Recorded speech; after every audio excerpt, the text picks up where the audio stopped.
Hi everyone, I'm Dr. Nakia Simmons Cotton, author of Essential Tips for Special Education Leaders, Essential Tips for Section 504 Coordinators, and of course my newest book, Essential Tips for Parents of Students with Disabilities.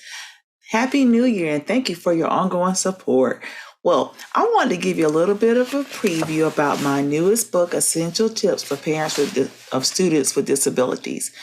This book was published and premiered in December, and in this book I talk about a couple of things, but the first three things I want to go over is a preview of chapters 1, 2, and 3. Just give you a brief overview and the reason why you should get the book or purchase the book for someone.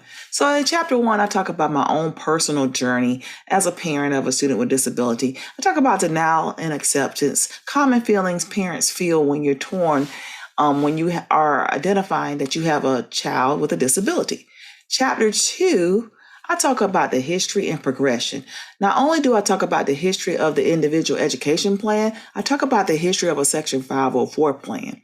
Throughout that, I talk about the history and the rights and how those rights have been cultivated for students with disabilities throughout the years in our country.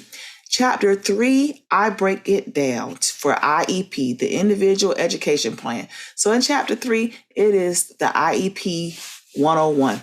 I talk about the parts of an IEP, specifically some of the terminology, what it means, and parent rights, least restrictive environment, and those other very important components of the IEP process. So, Essential Tips for Parents of Students with Disabilities is now available on Amazon.